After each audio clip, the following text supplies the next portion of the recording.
अस्सलाम वालेकुम, मैं हूं वकार आलम और आप सब देख रहे हैं हिस्ट्री थिंक टैंक। पाकिस्तान के पहले कठपुतली वजीर आजम जो कि अमेरिका में सफीर थे गैर मुतवक्के तौर पर, लेकिन तयशुदा मंसूबे के तहत उस वक्त के ताकतवर मालिकों की ख्वाहिशात के मुताबिक वजीर आजम बने। लाने के लिए उस वक्त के काबिल वजीर आजम ख्वाजा नाज़िमुद्दीन की हुकूमत को बर्खास्त करने का बंदोबस्त किया जाता है। मजहबी फसादात, ग़िज़ाई बहरानों को पैदा किया जाता है। फिर मुस्तकबिल की अन्नदाता अमेरिका से गद्दुम आती है, ऊँट गाड़ियों पर लाद कर कराची में घुमाया जाता है और ऊँटों के गले में तख्तियाँ लटकाई जाती हैं। Thank you America.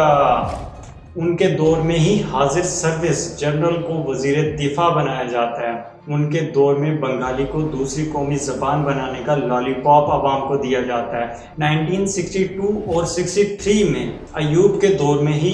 इन्हें दोबारा वजीर खारजा बनाया जाता है। वफाकी पार्लिमान के दो ऐवान, ऐवान बाला यानी आज का सेनेट और ऐवान ज़िरी यानी आज की कौमी असम्बली, इन्हीं की मरहूम मिन्नत है। 1953 से 1955 यानी 1953 से लेकर 1955 तक मुल्क के वज़ीर आज़म रहे। बर्मा में सफ़ीर, कनाडा में हाई कमिश्नरशिप, अमेरिका में सफ़ीर रहे। उनकी तारीफ कुछ यूँ थी, अमेरिका की हर चीज़ की तारीफ और सोवियत यूनियन की बेहद मुखालफत और आज के रूस से दूरी इन्हीं की वजह से पैदा हुई, जिसने पाकिस्तान को सोवियत यूनियन के खिलाफ अमेरिका के इत्तेहाद में शामिल किया। मैं बात कर रहा हूँ साहिबजादा सैयद मोहम्मद अली चौधरी उर्फ आम मोहम्मद अली बोगरा। तो चलें शुरू करते हैं।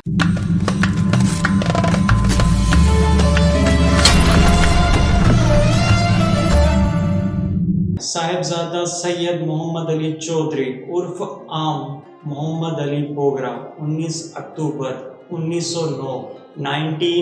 में 12 साल उस वक्त के मशरकी बंगाल हिंदुस्तान में पैदा हुए। बंगाल के शाही खानदान से ताल्लुक़ रखते हैं। उनके वालिद नवाबजादा अल्ताफ़ अली चौधरी कलकत्ता के कॉलेज से तालीम याफ्ता थे। ढाका की एक मुमताज़ शख्सियत और एक मकामी सियासतदान थे, जिन्होंने मुस्लिम लीग के मशरकी बंगाल ग्रुप के नायब सदर के तौर पर भी खिदमत सर अंजाम दी हैं। बोगरा के वालिद यानी Altaf Ali Chaudhry Derby house race, dog shows और जिस्मानी खेलों के शौकीन थे। ढाका के नवाब सर ख्वाजा सलीम उल्लाह बहादुर के साथ मिलकर ढाका यूनिवर्सिटी की बुनियाद रखने में अहम किरदार अदा किया। मोहम्मद अली ने मकामी हेस्टिंग हाउस और फिर कलकत्ता के मकामी मदरसे में तालीम हासिल की। मैट्रिक के बाद कलकत्ता यूनिवर्सिटी के प्रेसिडेंसी कॉलेज में दाखिला लिया। 1930 में सियासियात में BA की डिग्री हासिल की। मोहम्मद अली की 2 शादियां थी। पहली बीवी का नाम बेगम हमीदा मोहम्मद अली, जिनसे उनके 2 बेटे थे।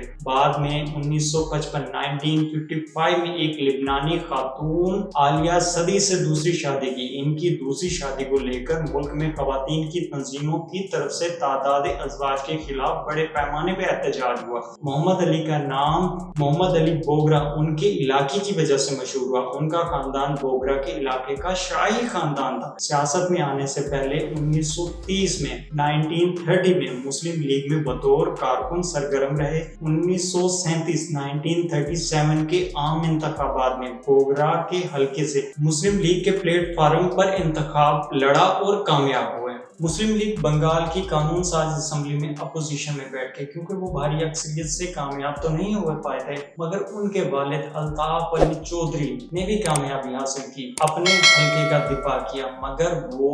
दूसरी पार्टी यानी जो हुक्मरान पार्टी थी, कृषक प्रजा पार्टी के रुकन थे, यानी मौलाना फजलुल हक की पार्टी के। 1938 में मोहम्मद अली जिला बोगरा के चेयरमैन मुंतखब हुए और 1942 तक उस ओहदे पे रहे। 1943 में मुस्लिम लीग को सियासी हिमायत हासिल हुई और उस वक्त वजीर आला बनते हैं मोहम्मद अली बोगरा। 1946 में हुसैन सहवर्दी ने मोहम्मद अली बोगरा को अपनी काबीना में शामिल होने को कहा और बाद में सेहत, खजाना और मकामी हुकूमत के कलमदान के ओहदों पर रहे। वजीर सेहत की हैसियत से उन्होंने ढाका मेडिकल कॉलेज की बुनियाद रखी, कलकत्ता लेक मेडिकल कॉलेज की भी बुनियाद रखी। मोहम्मद अली ने ब्रिटिश इंडिया की तकसीम के जरिए पाकिस्तान बनाने के लिए मुस्लिम लीग के मुताले की हिमायत की। 1945 में 1945 میں اپنے حلقے سے پھر کامیاب ہوئے عام انتخابات میں 1947 میں پہلی دستور ساز اسمبلی میں شامل ہوئے 1948 میں ڈھاکہ میں گورنر محمد علی جناح سے ملاقات کرتے ہیں پاکستان کی سرکاری زبان کے طور پر عوامی زبان کی تحریک کو خارج کرنے کے معاملے پہ اختلاف کرتے ہیں وزیر اعلیٰ بنگال سر خواجہ ناظم الدین کو سختی سے مشورہ دیا کہ وہ جناح کو اس اقدام کے اعلان سے روکیں کہ وہ اردو کو قومی زبان ڈکلیئر نہ کریں لیکن انہیں اچھے سے ڈانٹا جاتا ہے 1948 میں وزیر اعظم نواب لیاقت علی خان نے محمد علی کو قاہرہ میں پاکستانی سفارتی مشن کی سربراہی کے لیے مملکت مصر میں پاکستانی سفیر مقرر کرنے کے لیے کہا جسے محمد علی بوگرا نے مسترد کر دیا بلکہ مصر جانے کی بجائے برما جانے کا انتخاب کرتے ہیں اور 1948 میں رنگون میں جا کر اسناد پیش کرتے ہیں پاکستان کی طرف سے برما کے سفیر بنتے ہیں ان کا سیاسی فلسفہ بہت ہی عجیب تھا ایک طرف کمیونسٹ کی مخالفت کرتے ہیں اور برما میں فوجی کارروائی کی کمیونسٹ کے خلاف حمایت کرتے ہیں دوسری طرف 1948 میں پاکستان میں کمیونسٹ پھیلاؤ کے خدشات ظاہر کرتے ہیں اور پاکستانی صحافیوں کو بتاتے ہیں کہ برمی حکومت کمیونسٹوں کو دبانے میں کامیاب ہو جاتی تو ممکن ہے کہ وہ کوشش کرتے کہ برما کے کمیونسٹ کی کوششوں کا مرکز پاکستان میں منتقل ہو جائے 1949 میں کینیڈا میں پاکستان کے ہائی کمشنر کے عہدے پر منتقل ہو جاتے ہیں اور 1952 تک اس سفارتی مشن کی سربراہی کے مزے لیتے ہیں محمد علی بوگرا کو لوگ اس چیز کا ذمہ دار مانتے ہیں کہ ان کی وجہ سے بڑے پیمانے میں پاکستان کا انحصار امریکہ پر ہوا یہ وہی تھے جس نے واشنگٹن ڈی سی میں پاکستانی لابی میں پاکستان کو امریکہ سے فوجی اور اقتصادی امداد حاصل کرنے میں ایک اہم کردار ادا کیا دنیا میں روسی کمیونزم کی روک تھام کے خلاف فرنٹ لائن اسٹیٹ کی پالیسی بنانے میں پیش رہے 1952 میں امریکہ میں صدارتی انتخابات کے بعد ریپبلکن پارٹی کے سخت مزاج صدر ڈوئٹ ڈی آئزن ہاور کو پاکستان کی کمیونزم کے خلاف پالیسی پر قائل کرتے ہیں سوویت یونین کے پھیلاؤ کے خلاف لڑنے والے خطے میں پاکستانی فوج کو واحد فوج کا خیال پیش کیا جبکہ امریکی پالیسی سازوں کی طرف سے اس طرح کے کسی بھی خطرے کا تصور تک نہیں کیا گیا تھا پاکستان کے سیاسی حلقے میں انہیں امریکی نواز خیالات کا مانا جاتا تھا کہ بوگرا امریکہ سے بہت محبت رکھتے ہیں 1952 میں امریکی حکومت کے ساتھ ایک خفیہ معاہدے پر دستخط کیے جس کے بعد امریکہ کی طرف سے پاکستان میں امریکی افسروں کا ایک مشن آتا ہے اور بوگرا ان کی معاونت کرتے ہیں بات چیت میں مدد مشورے دیتے ہیں ان امریکی افسروں کو کس لیے آئے تھے یہ آج تک نہیں معلوم ہوا بوگرا کی امریکہ سے محبت کا یہ عالم تھا پاکستان میں فارن سروس سوسائٹی کہتی تھی کہ بوگرا کی شہرت ایک ایسے شخص کی بنی ہوئی ہے کہ امریکہ کے کتے کی تعریف میں زمین آسمان ایک کر دیں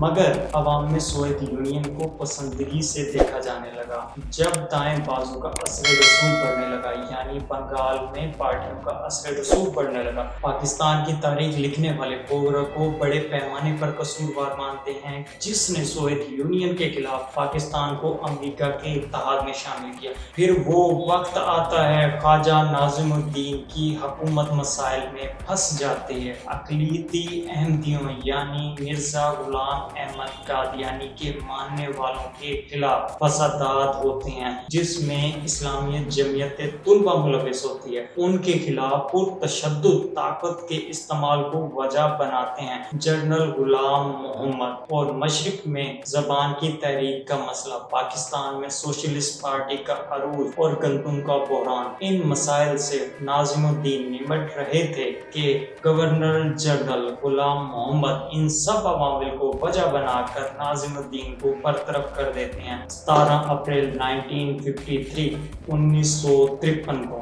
بوگرا کو واشنگٹن ڈی سی سے بلایا جاتا ہے وہ واپس آتے ہیں واشنگٹن ڈی سی سے کراچی جو کہ اس وقت وفاقی دارالحکومت ہوتا ہے پھر کیا گورنر جنرل سر غلام محمد انہیں نگران وزیر اعظم بنا دیتے ہیں اور پھر کوششیں شروع کر دیتے ہیں بوگرا کو پاکستان مسلم لیگ کا صدر بنانے کی جسے پارٹی میں پسند نہیں کیا جاتا کہ گورنر جنرل انہیں پاکستان مسلم لیگ کا صدر کیسے بنا سکتے ہیں دباؤ تناؤ ڈر سے آخر आखिरकार 17 अक्टूबर 1953 को इन्हें पाकिस्तान मुस्लिम लीग का सदर भी बना लिया जाता है। बोगरा ने गवर्नर जनरल की इस तकरीर को कबूल किया, लेकिन वो सियासतदान से ज्यादा सफारतकार थे, जिसे आम लोग तो जानते ही नहीं थे। शुरू में नई काबीना जब तक नहीं बनी थी, खारजा अमूर, दिफा की वजारतें और दाखिला अपने पास रखी। हुकूमत संभालने के बाद पहला एक्शन 30 मई 1954 को मौलाना फजलुल हक की मुंतखब हुकूमत को बरतरफ करना था और इल्जामात लगाते हैं गद्दारी के। निगरान वज़ीर आज़म बोगरा एक नई काबीना बनाते हैं जिसे नाम दिया जाता है मिनिस्ट्री ऑफ टैलेंट, और इस काबीना में वज़ीर दिफा होते हैं army chief general Ayub Khan और वज़ीर दाखिला होते हैं major general retired Sikandar Ali Mirza. ये वही ओहदे थे जो मोहम्मद अली बोगरा ने अपने पास रखे हुए थे। उनकी इस बंदरगाह को अमरीकी वज़ीर खारजा जॉन फोस्टर डुलिस कुछ यूं बयान करते हैं कि अमेरिका इस काबीना की तश्कील को पसंद की निगाह से देखता है और फरमाते हैं कि पाकिस्तान ने एशिया में आज़ादी की बुनियाद रखी और इस काबीना को अच्छे और नेक तमन्नाओं में याद किया। फिर क्या, अमेरिकी सदर ड्वाइट आइजनहावर हुक्म फरमाते हैं पाकिस्तान को 1000 टन गंदम की फौरन तरसील की जाए। अब तक के लिए इतना ही, इजाज़त है मुझे। अल्लाह हाफिज़। मिलते हैं मोहम्मद अली बोगरा के सेकंड पार्ट में, जो कि लास्ट पार्ट